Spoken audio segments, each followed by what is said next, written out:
The outgoing CEO of the South African Human Rights Commission, Advocate Siliso Tipanyane, has admitted that the Commission could do better as a Chapter 9 institution. This as his tenure is coming to an end next week.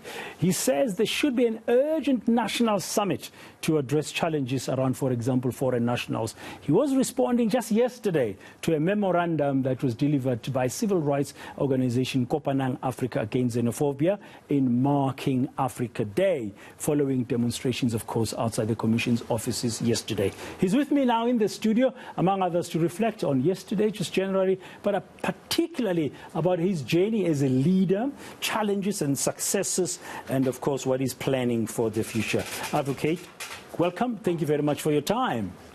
Thank you to you and to your viewers. As current affairs organization, I just want to begin to what happened yesterday. Your thoughts? I mean, it was Africa Day, that organization choosing to focus on issues of non-nationals or foreign nationals in South Africa, who predominantly are from the rest of the continent, and the fears around xenophobia. You received their memorandum of demands. I don't want to discuss it. Just wanted your comments. You were saying that, yeah, you could have done better in this regard, for example. Your reflection just 24 hours later. Yes, you know, we are one Africa, one African peoples, and our struggle as South Africans was also supported by many African countries in the neighborhood. Unfortunately, what we are seeing today, with the increasing levels of intolerance towards fellow Africans who are not citizens of our country, is quite a concern for us, you know, in view of, you know, the values and the vision of Pan-Africanism, that Africa belongs to all who live in it. Yes, we understand that, you know, there are problems of undocumented migrants, there are issues of crime, but, you know, the increasing intolerance towards non-nationals, especially Africans, it is of concern in this regard. And therefore, as I was saying, I think we should be doing a bit better as a country, as institutions like ourselves, to basically support the spirit and vision of Pan-Africanism, because very clear, South Africa cannot survive without the neighboring countries. And we need to find ways in which we could live together. And also we have to appreciate that, you know, many of us, you know, are where we are today because of the support we got from our neighboring states, but also we depend also on trade with our neighbors. Yeah, so it's we're in the same neighborhood. We need to live together. There's human solidarity that comes into play. But of course, as I said, we trade with our neighbors as well. But just broadly, you got about 5 days to go before you finish your term. Are you regretting the time you've spent? I mean, since 1996, I know there was a break at some point where you were overseas for about 5 years, and you came back and you were CEO up to, you're going to be CEO now up to next week. Any regrets? I want to begin with regrets. No regrets. It has been an absolutely fascinating journey for me. I joined the Commission when I was 33 years old. I'm now 59.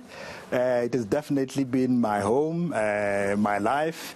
And yes, there have been challenges. I've resigned a couple of times from the Commission due to internal issues, but it has been one of the most fulfilling rewards, and I'm really I appreciate the opportunity given to me to serve my people, to also strengthen our democracy and continue the fight for human rights.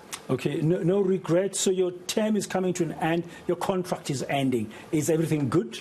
Are you partying? Are you leaving the Commission on good terms? Well, there are a few issues which I need to address with my commissioners, but I'm definitely living in good terms as far as my work within the Commission is concerned, as well as my relationships with staff members. So, yeah, and who knows, I might be back again in the Commission a few years later. Yeah, you've been back before, so three times, you know. 3 times, yes. Now, when you look at that journey and you look at South Africa today, we just touched on in the beginning there about what happened on the Africa Day protest yesterday outside your offices, and the Kopanang highlighting issues around xenophobia. But racism, for example, is still very much with us. And we saw what happened in Stellenbosch University just the other day. As an example, there could be many other examples. Do you think the Commission is fulfilling its mandate properly in terms of addressing those kinds of challenges in this new democratic South Africa? Well, the Commission has really made a contribution in the issue of in fighting inequalities and racism. You'll recall that, we basically, gave birth to the Equality Act. It was started in the Commission and then given over to government, and we have been litigating on it. We litigated about 60 times in equality courts just to try and advance the issues of non-racialism. We also received the bulk of our complaints, around these issues. We have gone to court, Kwelani, Masuku, just to, set the standards.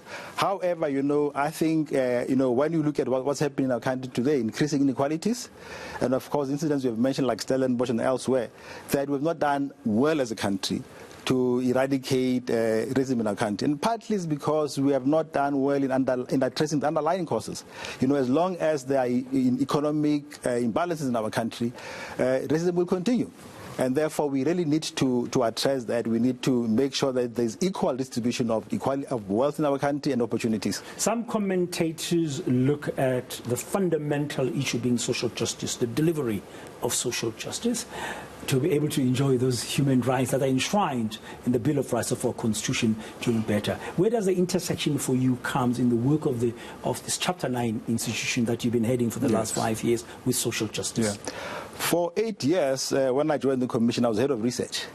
And one of our mandates was to monitor and assess how government is giving effect to socioeconomic rights, because that was actually quite fundamental in addressing the legacy of the past. And we're doing that quite well. But unfortunately, after I left in 2009, we've sort of, faltered. And that's why then we're not really adequately addressing issues around housing.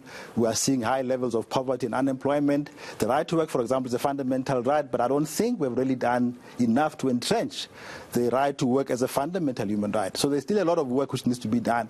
And I believe that if we were to address those inequalities, definitely we'll see a much better response as far as issues of racism are concerned. It's about power. If you believe that you are superior, it's a false sense of superiority, but of course it's also based on the fact that white people are more wealthier than black people.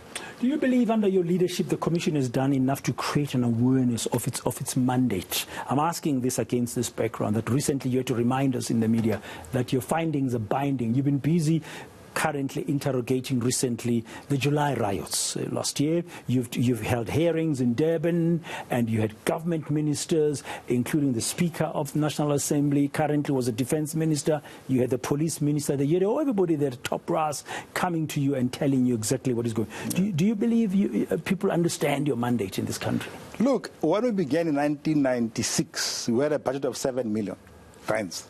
Now we're at 200 million rands. In 2008, when we appeared before the CAR-ASMAL, we had a public approval rating of 65%.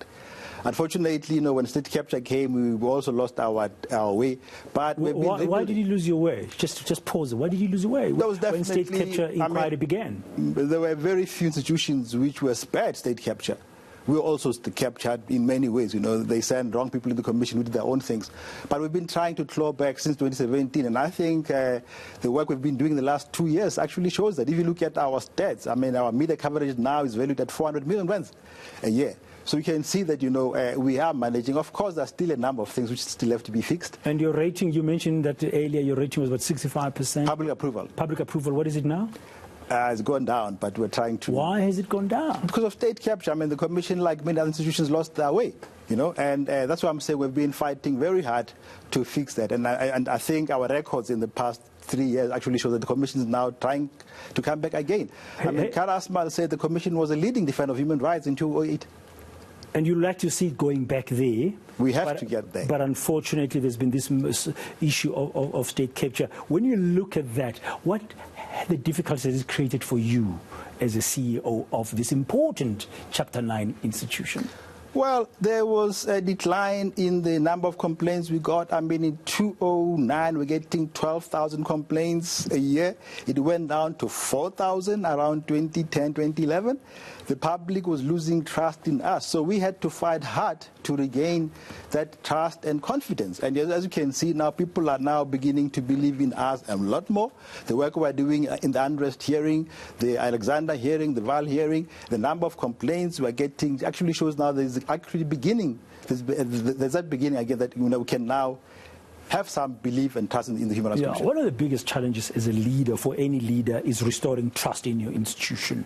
And you are busy. You've just concluded, I think, the hearings into the July riots, and we're waiting for the report. And of course, you said your findings will be binding. Are you looking to this July, your July riots inquiry, as a way as well of redeeming yourselves trust-wise with South Africans? Well, I think the hearing itself, the fact that, we had the President, the Speaker of Parliament, and a number of ministers coming before the Commission, that was the first time in the history of the Commission that a sitting President actually appeared before the Commission. And I think that actually gave hope to our people that, there is no one who's above the law. So the report will just be a cherry at the top. I think the work we did by having this hearing and the number of people who took part in it, the media coverage, actually gave hope in our people that the rule of law will be restored, that everybody has to abide by those rules. Would you describe the state capture thing for you, when you, the last 5 years as a leader, as been the biggest challenge, the biggest difficulty that you faced in leading it, especially in that second time when you came back since 2017? It was definitely one of our biggest challenges because, government officials simply just ignored the work we're doing, and we're not even getting support. So it was actually quite painful when I came back to find the state of affairs in the Commission.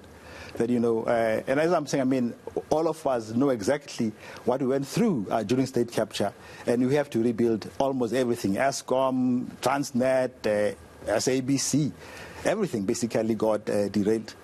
Why is it critical for you to rebuild the Commission going forward? You're going to be gone now, but why do you believe it's so critical for this Commission to be rebuilt to those glory days that Kada Asmal described? Because the people of this country established the Human Rights Commission as one of the bodies which will defend our democracy and also advance the protection of human rights. And without human rights in this country, there's no South Africa. Will get into chaos. And therefore, it's quite crucial that bodies like the Human Rights Commission remain relevant, remain independent and effective.